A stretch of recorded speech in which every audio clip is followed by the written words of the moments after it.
Welcome to the newest episode of Beyond the Fame with Jason Fraley. I'm your host, Jason Fraley, picking the brains of the top filmmakers, musicians, and artists of our time. Pulitzer Prize-winning historian Doris Kearns Goodwin executive produces the new 3-part docuseries FDR, which premieres on the History Channel on Memorial Day. She joined me to discuss FDR's legacy as president, from pulling America out of the Great Depression to leading the country during World War II. Hey, Doris Kearns Goodwin. Hey, thanks for joining us on WTOP in DC again. Oh, I'm glad to be here. How are you?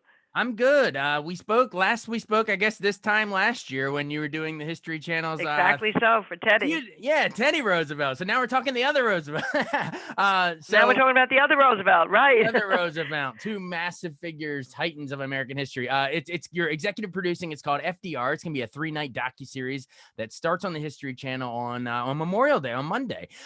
So obviously you wrote Leadership in Turbulent Times, the book. But why do you think now was a good time to revisit FDR and all that he did for the country? Well, I think when you think about the fact that we've lived through a difficult economic time in these last couple of years through COVID, and then at the same time now we're dealing with the Ukraine and what to be able to do with them, and the largest land war since World War II, to go back to the time of the Great Depression and World War II and see the leadership of FDR in action and make us know that we got through that really hard time before.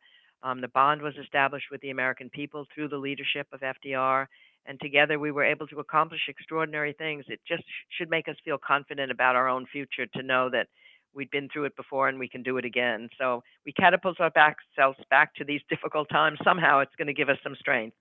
Absolutely. And that his life is broken up into so many chapters as it is, with the early days, the Depression, the war, so we can go through them sort of more chronologically if you don't mind. But yeah, tell me about, how does the documentary sort of tackle his early days, polio and marriage to Eleanor and that kind of stuff, before we even get to the presidency? Well, the interesting thing is the documentary starts with his marriage to Eleanor, where Teddy Roosevelt is presiding as Eleanor's uncle. And what FDR is most afraid of is Teddy Roosevelt, knowing that he will steal the center of the attention, which indeed he does at the wedding. But then it talks about the early days of FDR running for the state office. And when Eleanor sees that he's not really a great communicator, it's so great to see them evolving as leaders rather than becoming icons. He speaks so slowly at times. She said that she's afraid he'll never go on. There's so many gaps between his moments of speaking. And then when he gets confident, she's afraid he'll never go off the stage. So you watch him developing into a leader, and then you see what polio does to him, both through the footage of it, through the experts that are talking about it, the historians, and then through the acted scenes between Eleanor and Franklin and that polio situation at Warm Springs. And it really does create the humility and the patience and the experimentation and the resilience that really mark his leadership, having gone through polio. Ernest Hemingway once said, "Everyone is broken by life, but afterwards some are strong in the broken places." And that was true for FDR. And then he comes onto the scene with the Depression at its height, or at its depth, I guess you could say. And he's known what it's like to be paralyzed, as the people of the country are now paralyzed. And he's able to give them hope and confidence and optimism about he'll take action, he'll take responsibility for this, he'll provide the leadership. And he certainly does, in terms of that 100 days that gets the country mobilized again. Yeah, tell our listeners, maybe even our younger listeners, let's educate them a little bit, about FDR. I mean, it was the fireside chats and the nothing to fear but fear itself, and and the New Deal. I'm talking about how he took a country that was just in the depths, as you said, of a Great Depression, and found a way through government, really through expanding government programs, to help pull us out of it. Yeah, I mean, imagine what it was like when he took office. I mean, the 1 out of 4 people were out of work. The people couldn't get their money out of the banks because the banks didn't have the currency there. Starving people are wandering the streets. There's no safety net at that time. And by that first inaugural, when he acknowledges right from the start that only a foolish optimism would deny the brutal realities of the moment, but there's nothing to fear but fear itself. And then he goes on to say, "We're going to act. I'm going to get the Congress to come into an emergency session. We're going to get you jobs." And by the end of that speech alone, headlines in the papers, "We have a leader at last. The government still lives." And people felt somehow the mood of the country was shifted just from that speech alone, which showed that the power of communication of a leader with the people. And then, of course, he kept the Congress in session after the banking crisis was solved. And that becomes a big part of the early storytelling in this miniseries, and then he keeps them in session for 100 days, and that becomes the famous 100 days.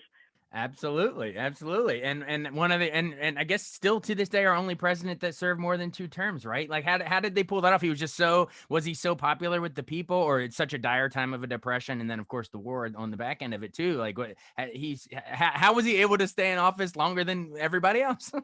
Well, I think if had it not been for Europe having broken out into World War II, I don't know that he and the fear of that. I mean, 39, the war had started, so when he had to run in 40 again for what would have been the third term, he had this feeling that he was the one who knew how to take the country through that. He was already involved in helping England to sustain itself, and the country felt that he was the one that they needed still because of that experience. And then again, of course, in 1944, we're in the middle of the war still, and he decides that he's going to run for the fourth term.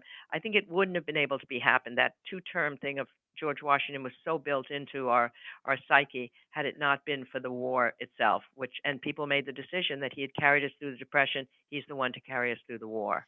We'll go into the war a little deeper dive into it too, because I mean, we said the famous quote about fear and fear itself, but a day that will live in infamy for Pearl Harbor. Most presidents are lucky to get one memorable line, and there's two right there. But yeah, talk about just his important part in leading us in World War II, his bond and alliedship with Winston Churchill, and how that really helped us to defeat Hitler.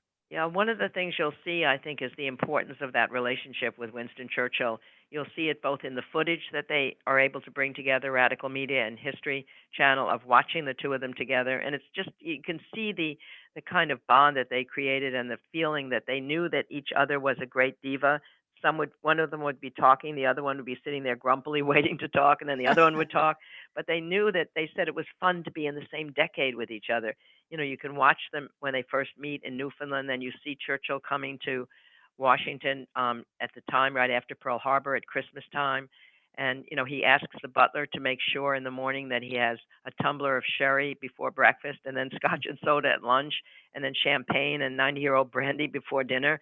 Then he and Roosevelt stay up until 2 a.m. talking and smoking, and then Roosevelt has to run the country the next day. But how lucky we were to have those two leaders together. And I think most importantly, too, what you'll see is there are both scenes and archival footage and discussions by the historians of the factory mobilization that Roosevelt was able to achieve by forming a partnership with the business community so that we were able to produce what the world needed, all our allies needed, the planes, the tanks, and the weapons, that the jeeps that allowed the soldiers to have the equipment they needed to win the war. And then at the same time, he mobilizes the American people on the home front to be willing to accept ration supplies, only 1 cup of coffee a day, only 5 gallons of gasoline. Can you imagine the country accepting these kind of restrictions today? But they knew it was all for the soldiers and for the war, and the home front was going to support the war front. So it's a it's a very inspiring story, I think, to watch what happened during that period of time. Oh, greatest generation in so many ways, like you said. I mean, I'm struggling to get just one coffee today. Like, I don't know how the idea that everyone is in it but the idea that everyone in it together and pitching in, and it just seems so unfathomable today, sadly. But, well, we do have to talk real quick before you go. I mean, I guess we've talked about all the greatness, but I guess one of the sort of the blemishes in hindsight on the record would have been like what, like the Japanese internment camp. Do you talk to the critics in the documentary? Are there any historians talking about maybe where he fell short too? Oh, without a question. I mean, that's part of the role of the historians to provide the context, to understand that they're all going to disappoint us, every leader that we care about at certain moments in time.